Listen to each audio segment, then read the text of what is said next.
Welcome to Financial Repression Authority's Roundtable Insight, where the best fund managers, economists, and industry leaders discuss the key investment issues and challenges in the current macroeconomic environment.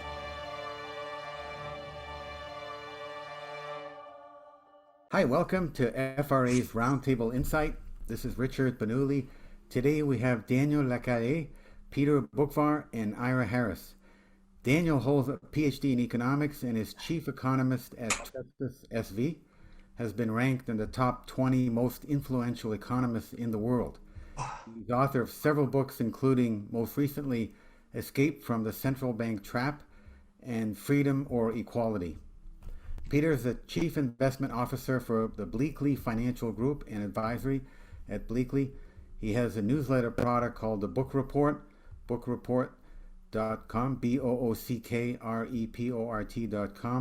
It offers great macroeconomic insight and perspective with lots of updates on economic indicators.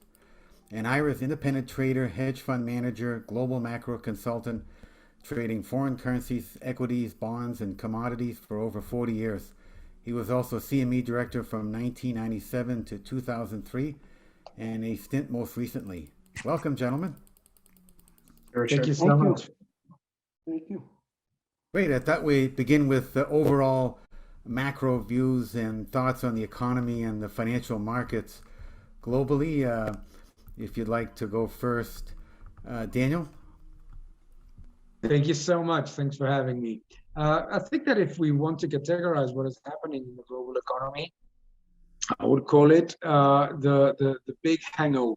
No? We're living the big hangover from the massive stimulus plans, huge indebtedness, and money printing that we saw in 2020 and 2021. And as 2021 progressed and we started to get more complacent about the estimates for 2022 and particularly for 23, things started to get a little bit worrying. I would start by, for example, showing to the people that are watching us right now that the IMF and the World Bank and the European Commission had an estimate of growth of the Eurozone that had not happened in the last 2 decades in any shape or form, with a multiplier effect of those stimulus plans that was unheard of. So there was a lot of complacency about growth expectations. We've seen those being trimmed down almost every month. And at the same time, a lot of complacency about inflation. Everybody, or at least the international bodies, were saying that inflation was nowhere to be found and there was not going to be any risk of inflation. Then it was going to be just a base effect. Then it was going to be temporary. And now I don't even know how they categorize it, but it's here to stay. No? So what I would say is much lower growth, much higher levels of inflation, even with the inflation expectations coming down, and the worrying signs of recession. Because if the United States can tolerate a recession with a low level of unemployment, that might happen. But it's not the case for so many of the developed economies, and certainly for those that still have furloughed jobs from the 2020 lockdowns.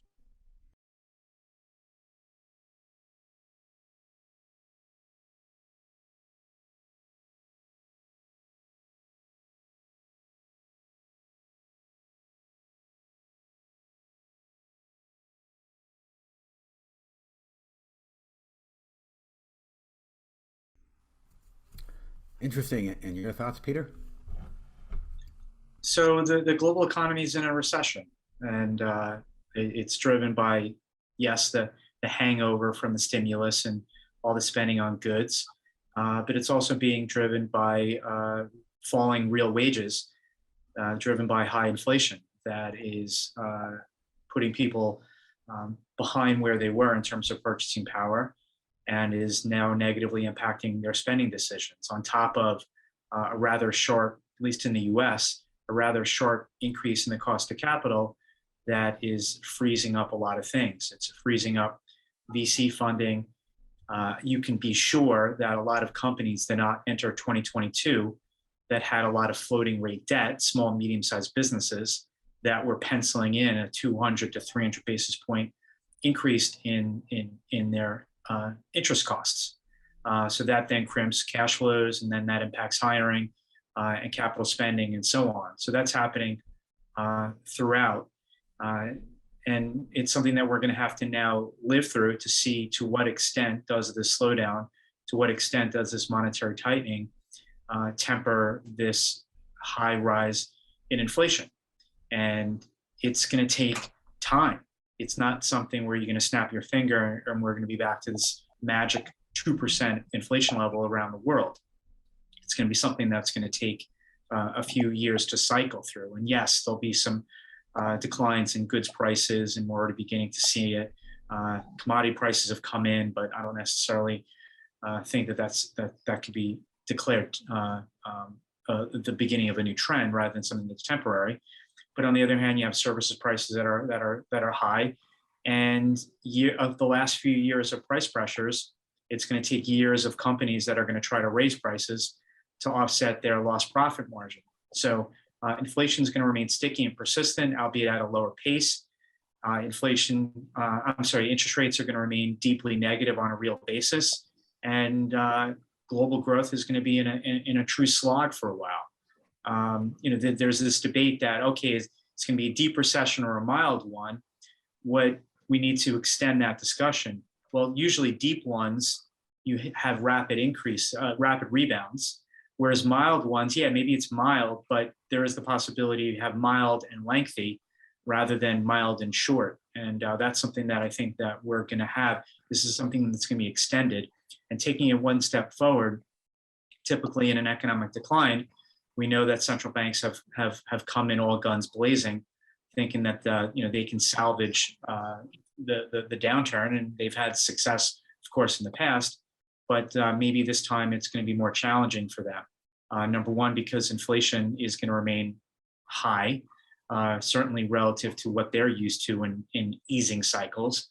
And number two, the economy is losing its beneficial stimulative impact from a cut in interest rates.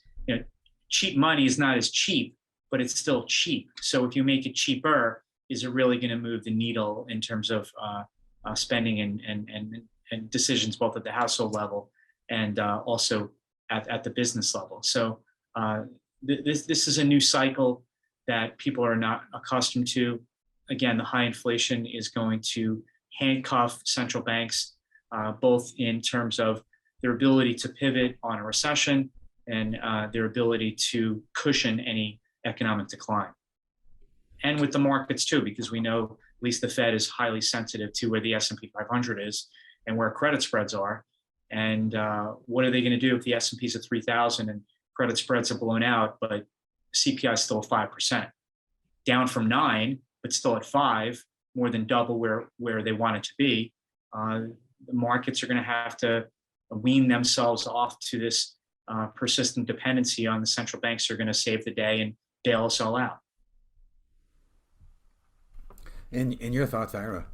Well, everything they talked about, and Daniel and I think we did one about 5 weeks ago, and I went back and listened to it the other day, and Peter told me when he listened to it, he said that was really a great piece, so a tribute to, and everything we talked about kind of unfolded here, especially with the ECB. We know Lagarde did Powell a favor by leading them out of the jungle of forward guidance, and we talked about that.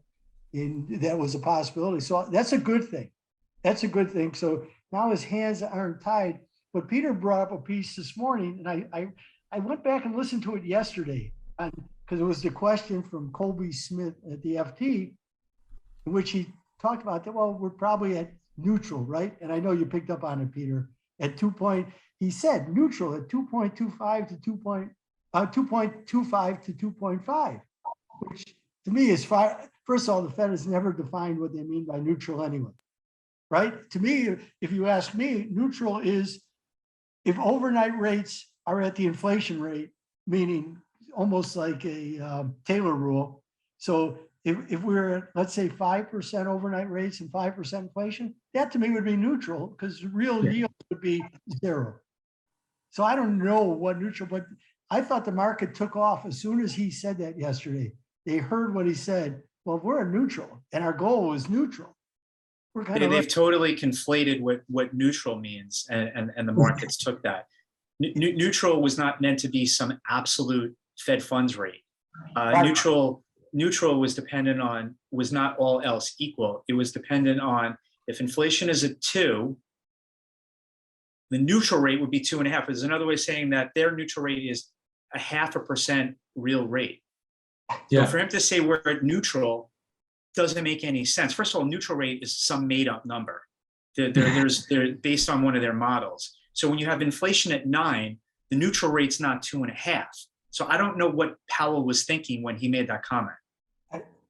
I know it. I'm so glad you picked it up because I was scratching my head going, I know I heard that. And I went back and it was Colby Smith who asked the question and he definitively said that. And he didn't even try to backtrack from it. So, I mean, it's where we lie in the market. The market was relieved because I think they kind of sold themselves that in recession, not recession. I don't know. I've never been a fan of the NBER definition because when I first read about it and was trading and it didn't make sense to me because they were telling me we're in a recession 6 months after we had already known we were out of a recession. What does that do to me? It's silly, but of course, if you're lazy, it's nice to have it. I'm glad that he walked back. I thought he did a good job of walking back from it. But this is where we lie and where we're going forward here. I will say this, and I know we'll get to it. The yield curves have gotten interesting in the last 6 weeks because prior to that, it was the 530 curve that had inverted and was really flat, and the 210 was hanging around at 0. Now we have the 210 inverted and even taking out the lows, the inversion rate that we saw in 06, 07, which I think we got to negative 17 basis points in 06, 07. Now we got to 28, and yesterday we closed at 20 because the curves did, I thought, exactly what they should have because the Fed's not going to be as tight. We should see some re-steepening out, which the Fed should actually like to see. I don't know whether they'll relish it, but I think we'll get to talk to those. And again, not one question about the dollar yesterday from the media. How do you not ask about the dollar? But we'll get to those. So I'm done. What are your thoughts, Daniel, on the Federal Reserve statement yesterday, and also, for that matter, the ECB statement and actions in the last few weeks?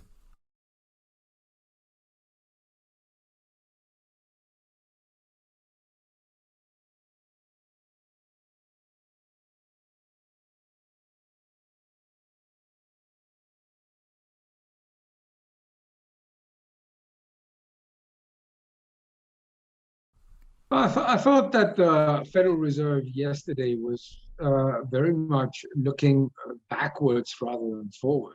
I think that when they were mentioning the situation of the economy, there was absolutely no concern about plummeting consumer confidence, about collapsing investment figures. We saw, look at today's GDP figure, by the way, look at the investment figure. So I think that the Fed is right now in a situation in which they have to maintain the same message about the strength of the economy, regardless of whether we are in a technical recession or not, because they know that until November, at least, or the midterms, it is a hike path, no matter what.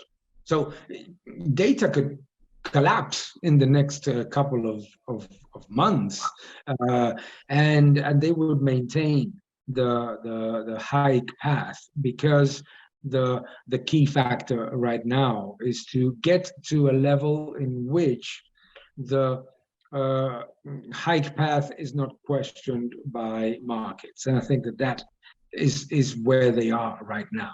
The fact that markets are sort of reacting positively once the Fed says, hey, we're close to neutral. Boom, the market just tick, you see it going slightly up.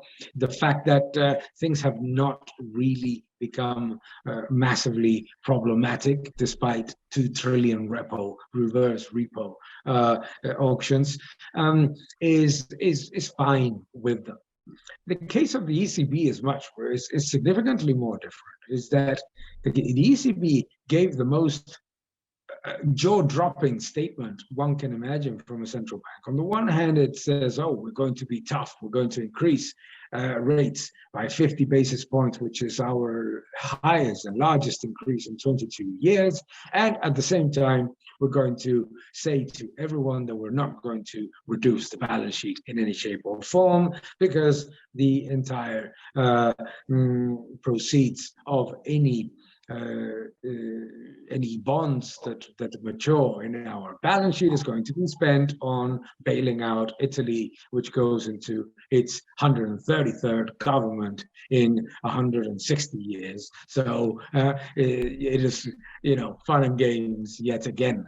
Now, so that the ECB has told you not to buy the euro at all in the next 6 months, and the Fed has told you to be long the dollar at least until November, if November is the moment in which the central bank sort of U-turn, which I find still difficult, considering that the inflationary pressures that are starting to ease since March because of commodities, because of a number of industrial and food commodities that are correcting a little bit, is probably going to pick up once we get closer into winter. So, I think that so far, what the Fed is telling everybody is that if you want to have a little bit of confidence on a central bank, it is them who deliver on what they say to a certain extent, and while the others basically just flip around or around the edges. And what do you make of the challenges in Europe of like the energy situation and also the bond market, including the overnight lending, repo market as well? Do you see an emerging crisis there similar to the great financial crisis or just before the COVID era?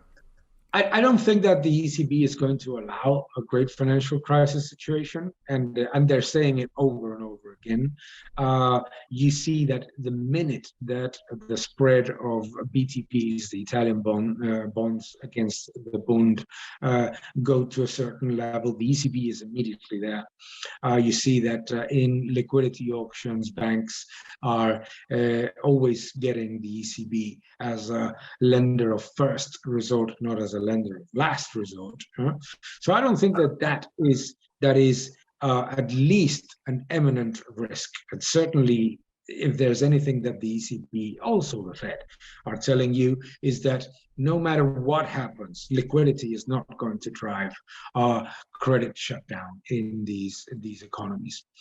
The problem of the gas situation, the natural gas situation with Russia, is much more important, because the European governments have decided to reach an agreement to voluntarily reduce 15% of demand. Voluntarily means that nobody's going to do it. Voluntarily also means that everybody is closing down agreements with not with Gazprom, but with Novatek, which is the equivalent of Gazprom but private in Russia, and it can still circumvent a little bit of the sanctions. So I think it's going to be a very difficult task, because it is impossible to offset the volumes coming from Russia with a 15% drop in demand, even if they achieved it, which they're obviously not going to. Furthermore, what I'm completely shocked is by the idea that it has to be a 15% reduction in demand from every country. So Estonia has to reduce 15% of demand. Belgium has to reduce 15% of demand. Luxembourg has to reduce 15% of demand, and Germany is 15% of demand. but out of the 150 BCM, Germany and Holland are 40%. So it makes no sense. You see what I mean? So I think that it's just one of those European decisions that always never ceases to amaze me. Now that they reach an agreement that everybody has to be involved in the same way when nobody has the same dynamics in terms of supply and demand. But it's going to be a very tough winter, because if there's not a shutdown of gas supply, which I think it won't, because where is Gazprom going to put the gas? More importantly, who's it going to sell it to? It's not easy. But it's either a much higher price or a shutdown of volumes. Either case is very, very negative for the European Union. And your thoughts, Peter, on the European energy challenges? Well, I agree with what was just said. Of course, when you have the equivalent price of natural gas in Europe at about $60, 55 to 60, relative to 8 or 9 in the US, I think that sort of hammers home the pain that both industry and households are facing. You know, households, now that we're sort of past this heat wave, they can manage through, until maybe October into November, where European industry can't afford even 1 second of disruption of natural gas because it can shut down an entire factory. So that's where I think, at least right now, is where the big concern is. Yeah. So if your home is a little hot during the summer, you can deal with it, but we can't deal with BASF shutting down one of their petrochemical plants because Russia decided to shut down natural gas for even just a day, let alone a minute or an hour. I think the 15% cut is almost impossible to actually implement, but I think it's them throwing things against the wall of how do we buy ourselves a couple of months where we can further fill our storage going into the winter. And right now they can't do it by getting more gas. They have no choice but to do it on the demand side. But again, how do you even implement that? With the ECB, obviously they're totally screwed, but the ECB became a different entity back in 2012 when Draghi did whatever it takes, because then it went from an institution that was supposed to replace the Bundesbank and focus on price stability to become basically an arm of the Eurozone governments and financing their debts and deficits. So since 2012, when Draghi started buying Italian BTPs and obviously started with Greek debt essentially, and then Portugal and Spain. That's what the European Central Bank became, and focusing on inflation then just became secondary. And while Draghi continued on with what went negative with rates and did what he did with QE, kept saying, okay, this is our way of trying to stimulate inflation, even though that was terribly mistaken in terms of that thought process. They just became deeper embedded in being an arm of these governments and in terms of financing. That I think they were at their peak QE, they were buying 7 times the issuance. I mean, give me a break. I mean, that's just a overkill. So now they're at the point where that's the number one focus is focusing on making sure that credit spreads don't blow out. So this TPI is really, as Daniel said, it's just an Italian government bailout program. That's what it really should have been called, because that's what really it is. And price stability, who cares about price stability when we have to finance Italy's debt to GDP ratio of 150%. Absolutely. Ira? No, I'm not. They've covered the ground here, so we'll go on to the next, I think, piece. But one thing I did want to add, going back to what we talked about the Fed, and I know we'll get more to Peter because he's really been covering this. But I mean, the Fed wants to talk about their data, and Europe has the same issue too. They're not quite there yet. But as Peter and Jimmy Bianco especially have really covered very well, The data for the releases last week, as we're getting more corporate earnings announcements, and why nobody asked Powell this. I don't care about the Fed data. You know why? Because the Fed, again, I'm going to go back to Peter. 18, 19 months ago, every one of his letters, when housing would come out, warned about the lagging OER and how that was going to screw the Fed. So when they were failing to admit that it was transitory, owner's equivalent rent was going to catch up to them, because it's just the way that data point is built. So you can come down now, you're stuck with the rent issue. But so now we're seeing, and he talks about how healthy and robust everybody is. But we had Verizon, I'm going back to Peter's points, AT&T, Walmart, auto repos are up into the sky, especially at the lower end of the credit numbers. Credit card delinquencies are rising dramatically, and yet nobody asks that question. So I'm waiting for when we're going to discuss that, and when is the Fed going to take that into consideration as to where we're at. But not one word about it. We heard about, all we heard was about 3.6% unemployment. And even in Europe has great unemployment data. So again, I'm never going to argue recession, that's a silly argument. But we're stuck here. And then is the Fed getting a little bit nervous because their focus is totally on unemployment? And maybe it ought to be on some things, again, around, I'm a capitalist. Everything happens on the margins. I know what the full picture looks like, but oil prices go up when there's one extra barrel of demand at the margin.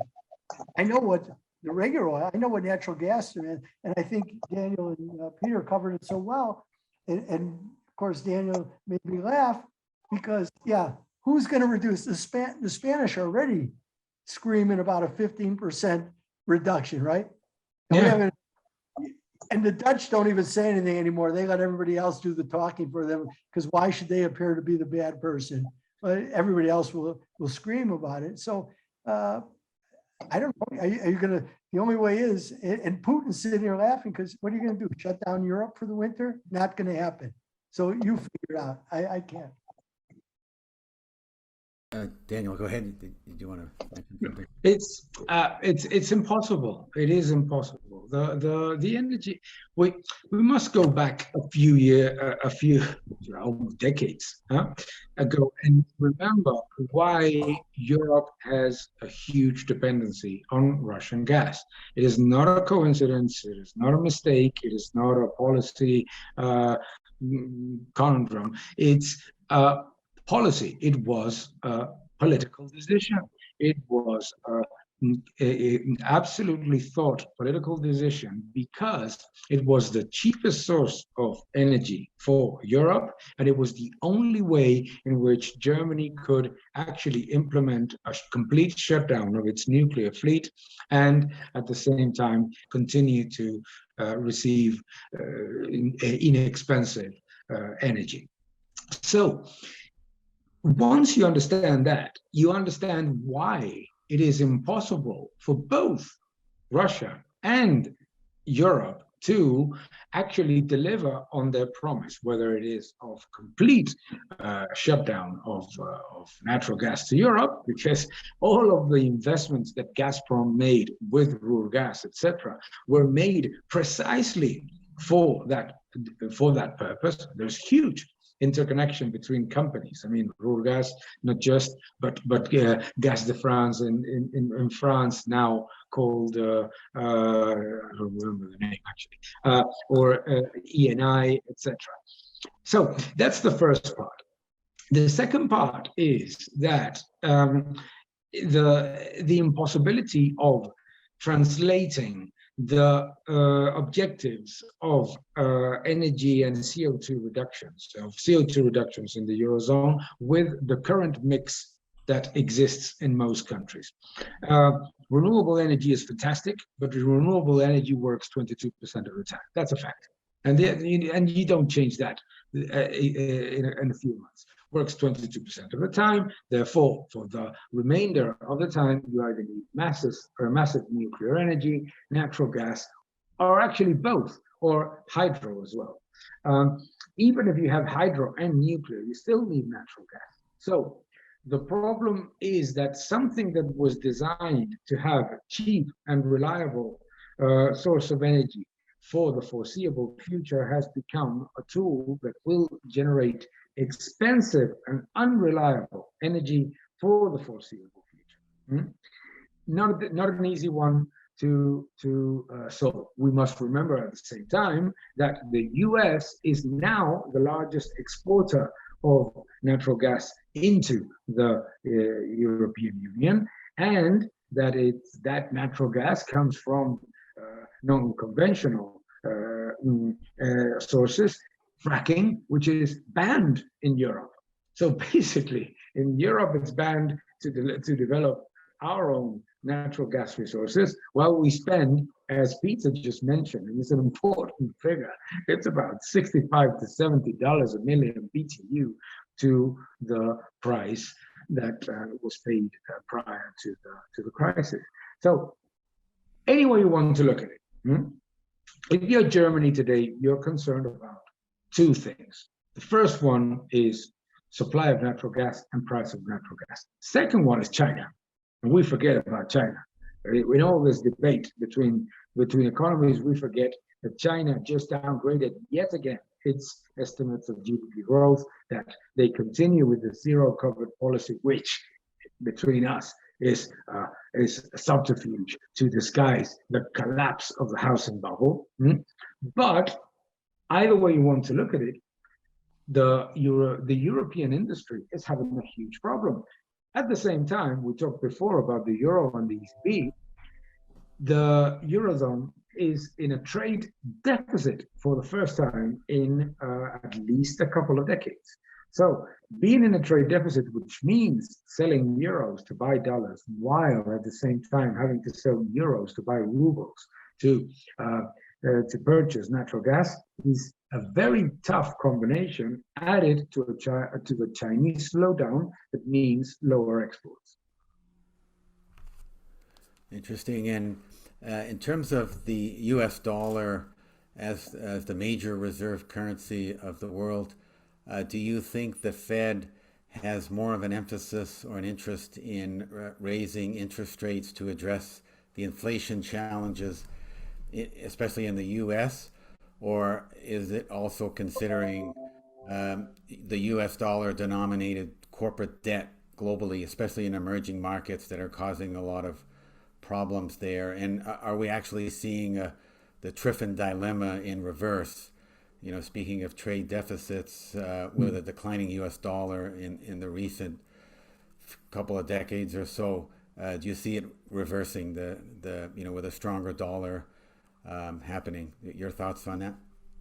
My personal thoughts is that it's not a problem, and it's not a problem because as long as the Fed remains the way that they are right now, which is there is ample liquidity, there is absolutely no problem in terms of access to U.S. dollars globally.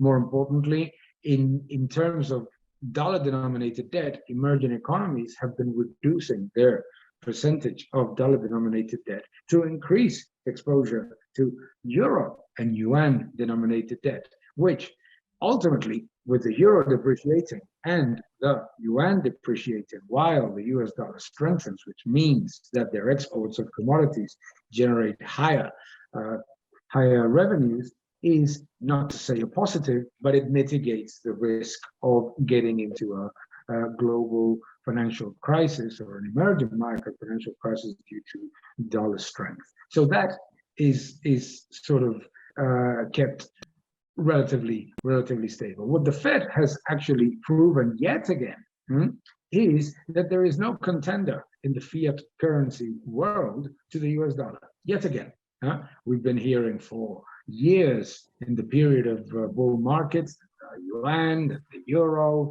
was going to overtake the dollar, and that the dollar was going to disappear, and that Bitcoin was going to take over the dollar. Everybody was going to take over the dollar, except the fact that when push comes to shove, The US dollar is the house with the largest number of windows and doors in the middle of a fire, and that's what you want.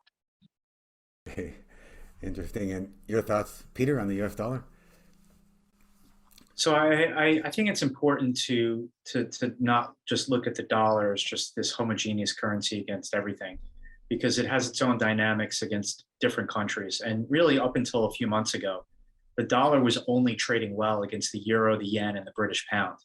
It was trading weak against the commodity currencies. I mean, a few months ago, the Brazilian real was at a multi-year high against the dollar. The Mexican peso, the Canadian dollar, all were trading well against the US dollar. Even the South African rand was trading well against the US dollar. It wasn't until the Fed took their rate hiking cycle from 50, well, it went from 25 to 50, and then 50 wasn't enough, and let's go to 75. And that really accelerated the dollar move against everything. Mm-hmm. And against the yen, it's obviously got its own advantages relative to how the Bank of Japan is running policy. Against the euro, it has, well, the deficit now that has been created from what was surplus. I mean, that was a natural bid for the euro when they had a current account surplus of substance. And of course, the energy situation. But you can also argue that maybe a lot of the dollar strength is just explains just by interest rate differentials. And that after an increase by the ECB, they only rated zero. And they're not even going to be doing any QT. They're still going to be reinvesting. And if anything, their balance sheet's going to go up in size if there are any problems in the peripheral countries. So I'd argue that a lot of the dollar rally has really been more interest rate differentials than anything. And I'd also say that if you're looking for inflection points here of what would stop the dollar rally, I think the first chink in the armor was when the Swiss National Bank all of a sudden came out and hiked 50 basis points. Not only was no one expecting them to hike, but they did it by 50. They're still below zero at 25 basis points, but that came out of nowhere. And then that was quickly followed by the Bank of Canada that hiked rates 100 basis points instead of 75. And all of a sudden, and the Reserve Bank of Australia hiked more than expected. And the Bank of Korea raised interest rates 50 basis points for the first time since they started changing interest rates back in the late 90s. So all of a sudden, these other central banks are getting tough, just as the Fed has.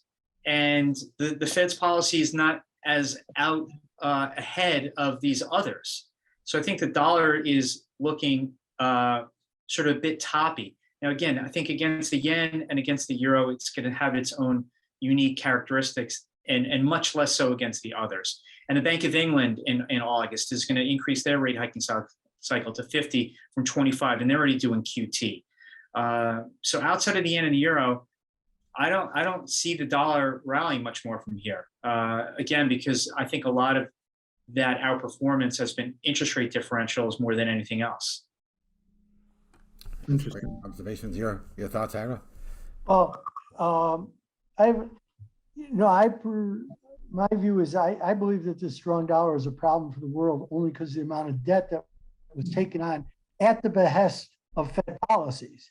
So, I go back and I always fluctuate between whether I'm with Jacques Rueff and discussing with Giscard d'Estaing that the dollar is an exorbitant privilege, or with Michael Pettis that the dollar is an exorbitant burden, because I think it shares both. And I think, as Daniel talked about with the Triffin dilemma, it's always an issue.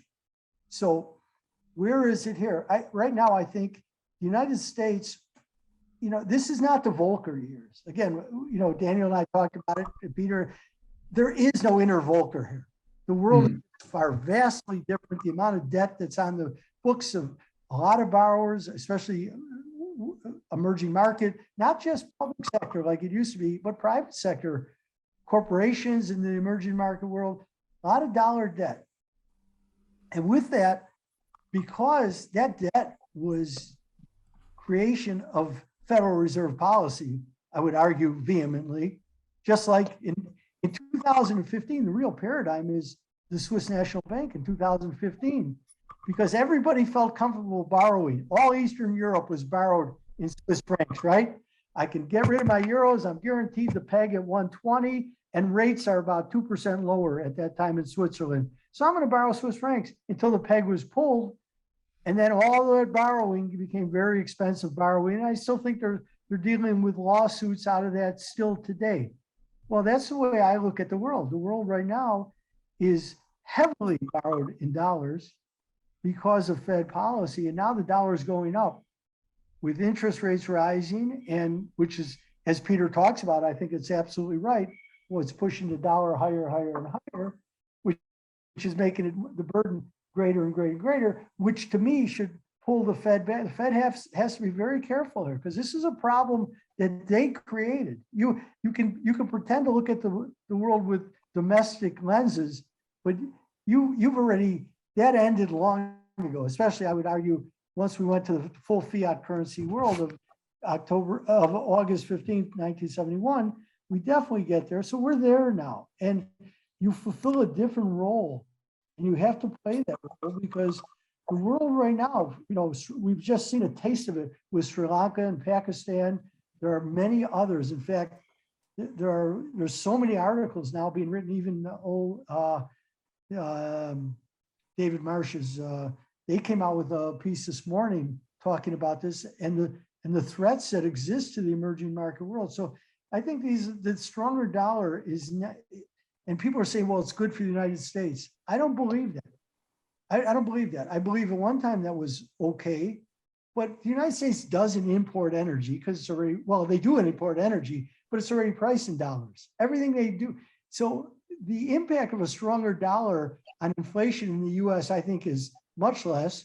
It's harmful, not harmful, but it's an albatross for, as we've seen with US corporations who are now talking about how much the strong dollar. It's hard to believe that they don't hedge all their exposure, but the hedging is getting expensive, as we've seen, because the swaps are expensive with the interest rate differentials are the way are. So that's been going on, but corporations are, and the dollar, it's high. And I know the Fed will say it's not our responsibility, it's the Treasury responsibility. And yes, yeah, we know that. But there has to be some concern about it here. It's wreaking some havoc, and the Fed just can't pursue. That's the burden that it has to have. That, hey, we can't be inflation fighters like Paul Volcker was. The world's a far different place. The debt structure globally is far different, and we have to be attuned to that. Yes, back in March of 2020, we aggressively opened up the swap lines, which was needed, which prevented some type of disaster. But I think it puts the Fed in and it's a real issue of policy. If it's not an issue of policy, it ought to be an issue of policy, especially when we see the impact it's having on emerging market countries who have to import food and energy. So it's something I'm watching, and something to be concerned about. Now, when Daniel and I were on, and we talked about this, because the euro yen at 142 is another burden for Germany, especially because Germany competes directly. Absolutely. We had a long conversation. I wish I would have kept my I sold the cross at 142.30. That's what it was when we were on, and it recently got down to 137. And what's it trading at right now? We're at 136.5. Yeah. So movement here, and it is with the euro. The yen is kind of stabilized in there for some reason, and that's with the ridiculous talk from Kuroda. What the hell they're thinking about, I don't know. But the yen has stabilized in here, and I think it's been because of the yen crosses more than anything. It's not because anything Japan's done, because unfortunately Abe is gone. What they will do, whether they'll pick up, of course, the famous 3 arrows and what that entailed, and they got a weaker yen out of that. But I think the yen got too weak and needs to, and that's important for the world, because the euro is too weak, and the weaker currencies allow the dollar to then gain more and more traction. And I think that weighs very negatively on the emerging markets, and not in a good way. And on that panel from Sintra, where Powell was with Andrew Bailey, Lagarde, Powell, but also Augustin Carstens. And Augustin Carstens raised the issue that we're not seeing an emerging currency problem yet. And that's because the emerging markets have been ahead of the Fed and others in raising their interest rates. in order to protect their currencies. Augustin Carstens was definitive about that. They're aggressive because they need to protect their currency because they're so heavily borrowed against the dollar. So I think it's something to watch, but that is ultimately a drag on the global economy anyway. So there was an article yesterday, Ira, that you pointed out in the Center for Economic Policy Research. Speaking of currencies, the IMF currency SDRs, special drawing rights, about purchasing grain using SDRs. Did you want to comment on that? yeah, they're a left more than left leaning, but it's two people who I have a lot of respect for. Dean Baker, who really was one of the first to foresee what was going to happen with the subprime and housing crisis. So I've always paid attention to his work, and his cohort, Mark Weisbrot. Well, Weisbrot put out a piece last week, again, something that Daniel and I talked about, which was buying up grain by the G7 using the SDRs, because they're big proponents of the SDRs. They're big IMF backers, meaning Center for Economic and Policy Research. So that doesn't surprise me. But I think it was something that was very important, because if you use SDRs, then nobody can scream too loudly. Yeah, eventually they'll get there to scream. But if you would have, and Daniel and I talked about it, had you started buying grain, some of the stockpiles, you would have put the squeeze on Putin, because the squeeze then would have been on India and China, because they would need to secure grain, because China can never be short of grain. Not going to happen. They must have food. More than anything else, Xi is afraid of hunger in China. So they must. So if you would have bought up as much stockpiles outside of the Black Sea ports, you would have put pressure on India and China to put more pressure on, because Putin can't say no to India and China. They support him in his endeavors, and they're very important. So I thought that the CEPR piece, and they carry policy weight. So it's a proactive policy rather than U.S. suffers from being only reactive. So I thought that was a pretty good piece. And Daniel, in terms of the ESG and sustainability movement, there's some that take a market environmentalism approach based on the Austrian School of Economics, but then there's a group also that takes an almost militant ESG approach. If you look at that, and also emerging climate change emergency initiatives, where do you see the implications for the investment environment, given what's happening? I think that's a very important question, because for years we've been hearing that ESG as an investment concept generates higher returns than conventional investment, and that it's more sustainable and obviously less volatile. And unfortunately, what 2022 has proven is that it's the opposite. Pretty much like what we said about Bitcoin as an alternative to the US dollar, or as a hedge to inflation, become an anti-hedge to inflation. So ESG has proven to be as volatile as technology and as negatively correlated to the markets as the rest, but unfortunately also underperforming. So the problem now is double. On the one hand, what you have is that a lot of so-called ESG funds have started to play around with the concept. So now ESG includes investing in an integrated oil company that is reducing its carbon footprint, etc. Furthermore, the biggest problem is that putting too much exposure on ESG as an investment concept that was going to deliver an asymmetric return to the market has also created a backlash against new funds delivered to investments in environmentally friendly or sustainable investments. So that is a big challenge. That is a big challenge because on the one hand, what I'm worried about is that activism becomes more aggressive. At the same time, policymakers become less aggressive because, as you've seen, for example, in Europe, nuclear is now green.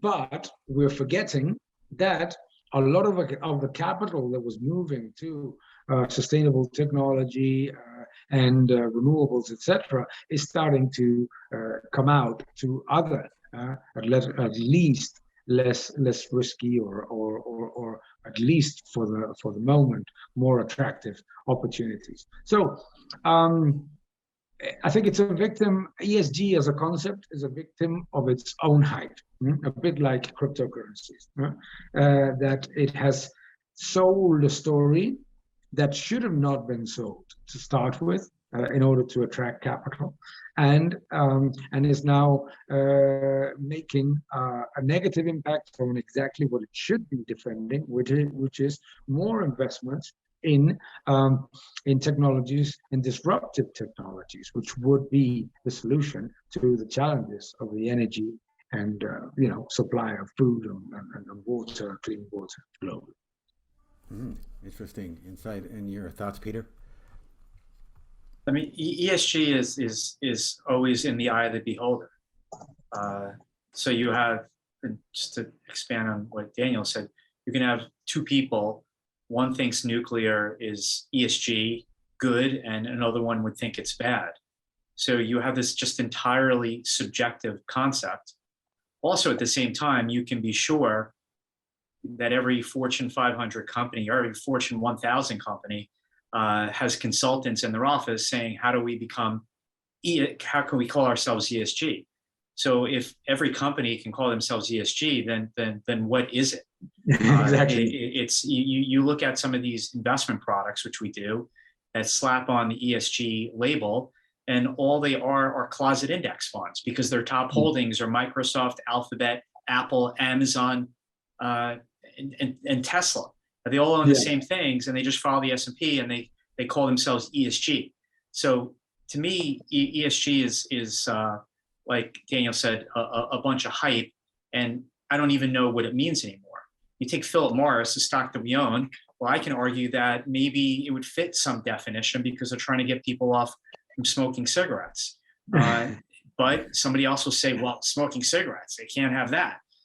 It's all in the eye on the beholder, and that's what makes it like sort of wishy-washy in a way. Like it's not a concept that has really any substance to it. We want to invest in well-run companies that respect their employees, treat them well, aren't frauds. They follow the letter of the law. They are whatever clean, however you want to define that. Yeah, we're always looking for that, but it's just how the elite have somehow wanted to define it, that it's made it purely subjective and therefore less, almost useless. Yeah, as a concept. Absolutely. Yeah. And your thoughts, Ira? Yeah, I have just when Larry Fink put out that piece about deglobalization, now that they're up to 10 or 11 trillion under management, I laughed because Black I want to say BlackRock, but it's not. Yeah, BlackRock. BlackRock has been a big promoter of it, but ESG to me disappears if you think deglobalization is taking place. Yeah. Because part of it, of me going around the world looking to place capital, I was looking to help promote green programs. But as we've seen with what's going on with Russia and the energy, a lot of people are back burning coal, right? Even Germany is burning lignite, if I'm not mistaken. So things roll back. So if you're in favor of deglobalization, ESG by its definition has to change dramatically. And then when I'm a wise guy, I'll say, well, ESG, because when HSBC announced that they had a Communist Party committee now in the bank in Shanghai, because they felt it was smart to do. So somebody said, well, what do you think about that? I said, well, we have ESG. To me, because when you really drill down enough, they're sitting there in every boardroom and people are making decisions, and then, you know, then management tries to greenwash it, and then you get the role. I don't know. It's very complicated. And on the E part, I mean, is Tesla E? Well, they just declared they were not. And you still have to dig copper and lithium and cobalt and nickel out of the ground. Well, that's not E, but then it goes into a battery that technically becomes E. I think people have thrown out physics of how to create a green, renewable future, understanding that you need to dig stuff out of the ground to make that happen. And that the truck that goes to the copper open pit that needs to take that copper, well, it's going on diesel because the battery hasn't been made yet. So I think that we can't ignore the details here of what it takes to get to this world that people want to get to. And it's not going to be as quick as everybody deems that they so desire it. It's just not. If that's the lesson. And nobody does, that group out of Europe who does the work on energy, I have to say, I mean, it's just not there yet. And we're seeing it. And don't tell me the world ends in 6 years, right? Because that's where if that's the case, then nothing here we talk about even matters. Let's just roll everything up and be done with it, because that's what they're espousing now. You know, I'm all in favor. And capitalism there's so much money chasing clean water, decarbonization in so many different ways, carbon sequestration. There's a lot of money chasing these, and hydrogen. Let them work, and if you stop throwing roadblocks up, because they are doing it. Yeah, listen, I'm not a non-regulation person. I believe if you have good regulation, have good regulation. But ESG is, Peter, it just digs deeper and deeper and deeper, and it's never ending, right? Mm. And even Elon Musk was laughing because Exxon had a higher ESG rating than Tesla. Absolutely. Can you even get there? So it becomes a nice thing and everybody rushes to do it. But I think then you see things that roll back, like we need transition. Natural gas is a transition. Everybody agreed with that years ago. And yet you stop piping it and you stop drilling it. Well, you can't wish it away. And if we're going to operate in any type of capitalist, semi-capitalist society, you need energy to make things work. Human beings need energy. We need food. That's a different type of energy, so we all need energy. So, figure it out, but you can't wish it away. Right. And just a final question, given our discussion on the factors and trends on the economy and the financial markets, where do you see the best investment asset classes or sectors? Energy, metals, agriculture, different regions of the world. Daniel? What we see basically is that right now is a good opportunity to get some exposure to agricultural commodities and also to some of the industrial commodities that have underperformed recently. We like technology here. We like technology here because as the market starts to digest the rate hikes, while at the same time perceiving, and rightly so, that central banks are going to continue to be accommodative, I like some exposure into technology. And our preference remains in the U.S. market. Big difference is no matter what, and someday it'll change, but it is nowhere to be seen, is share buybacks added to a much healthier margin to earnings growth than in the case of European stocks, for example. And we try to avoid regulatory risk sectors. We've been very lucky this year avoiding banks, utilities, and telecommunications in developed economies.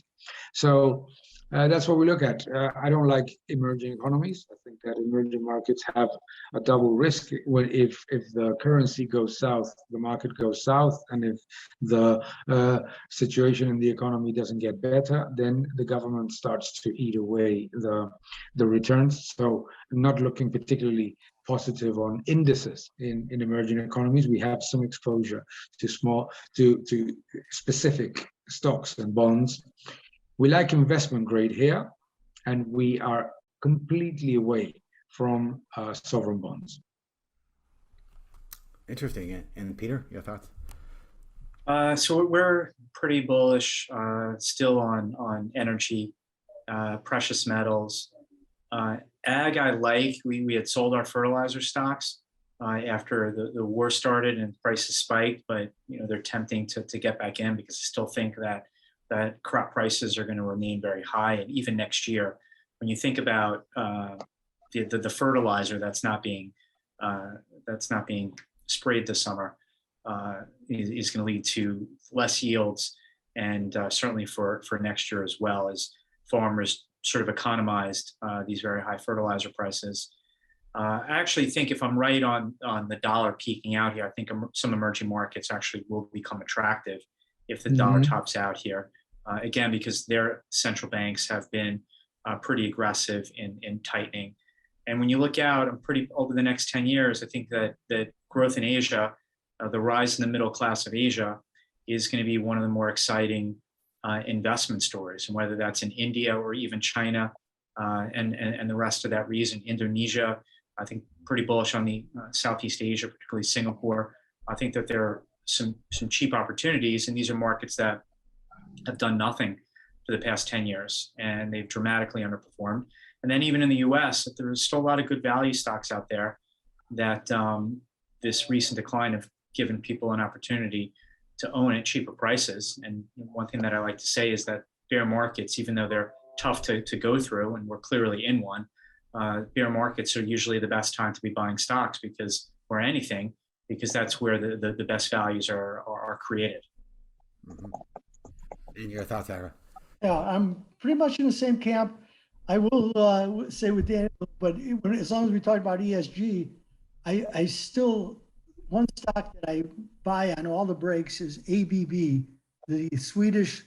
I own it too. They pay a nice dividend, but they fit the ESG profile probably better than any company. I mean, they've got their hands in every element of it. If ESG is really going to go forward, ABB, which is a huge company, I mean, they have 110,000 employees. I mean, and they do some great work, and they just spun off their turbine business, I think. So it's just something to watch. So it's one of the companies that I really like because I know ESG isn't going away. It's just, does it get contained a little bit? But of all the groups, I love that one. I love industrial companies that are engineering based and they fit it and they're getting their financial house in order. And I think the raw material producers are still good. I'm a big fan of the ags as they are. And it's interesting how the ags get beat up when they have a miss, like, Bunge missed. They beat the hell out of them, but yet they're still, high quality company. The only problem with these companies, of course, is what kind of acquisitions they do and how much debt they take on. Yes, it's the same with mining companies, right? Every time they get money, they were like the old telecoms. The more money they had, the bigger mistakes they were going to make. But I still love all those. I think I'm watching the Japanese market here for many reasons. So paying attention to it because I think Japan is a good story yet to unfold. We're bullish on it too, Japan. Yeah. You like Japan, both of you? Interesting. Yeah. Japanese equities. Japanese equity. Yeah. That's interesting. And even if the yen goes back to 120, I mean, it's not a ridiculous level for the yen. It would probably help and I like that the Japanese have agreed to turn on 10 or 11 reactors that had been turned off. So they're by winter. Yeah, they're trying to get somewhat ahead of this. I know Europe just doesn't. I keep looking at Germany, and and I know they have a problem because the Greens are in the coalition, and the Greens just view nuclear energy as verboten, if I may say so. But it's not a good thing. But it's interesting. I have a lot of confidence in Lindner.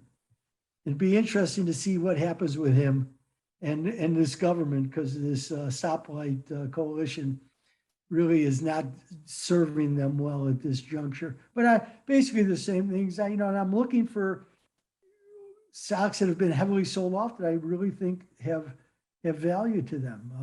And again, I like engineering sectors, but AB&B is my favorite because they measure really high on ESG investments. So I always think that that's one that's going to be accumulated slowly. But outside of that, I will get more bullish to the U.S. if the dollar were to start to sell off.